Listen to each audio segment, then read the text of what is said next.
qu'on a vécu une réelle bascule, en tout cas dans la structuration de nos filières.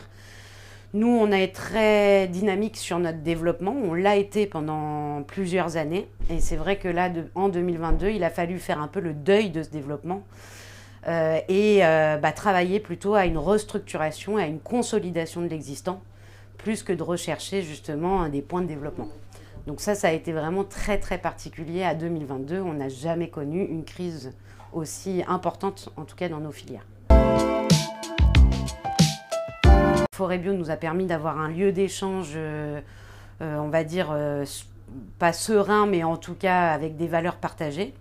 Et puis, c'est vrai qu'avec la bascule de 2022, Forêt Bio a pris en main aussi toute une action de lobbying politique qui nous a permis de participer aux tables de négociation pour essayer d'élaborer un plan de sauvegarde du secteur bio. Donc, on n'est pas au bout de la bataille, mais on a gagné quelques petits, on va dire, quelques terrains, notamment pour une aide d'urgence pour le porc bio. Donc là, on a pu aussi discuter en direct avec le ministère sur le fléchage, en tout cas pour aider le secteur porc bio en particulier, plus les 10 millions d'euros fléchés sur les fermes bio. Donc ça, c'est un travail collectif qui a été fait aussi avec d'autres réseaux comme la FNAB, la coopération agricole, la FNSEA, etc.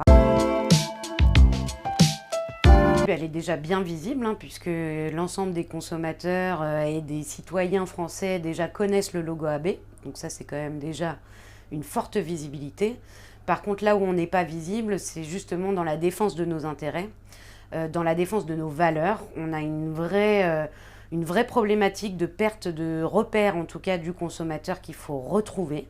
Et pour cela, il faut se rendre visible auprès, des pouvoirs publics, pour qu'ils soutiennent aussi le projet de société qu'on soutient, le projet de société qu'on fait vivre et qu'on incarne, et aussi renouer avec le consommateur pour qu'il recomprenne aussi ce qu'il y a derrière le mot bio.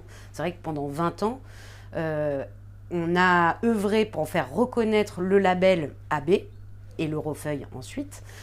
Donc ça, on a réussi ce combat-là.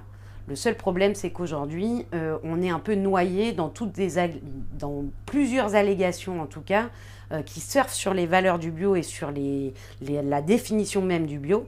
Et donc, du coup, l'ensemble des concitoyens qui ne sont pas impliqués professionnellement dans ces filières-là en perdent un peu leur latin.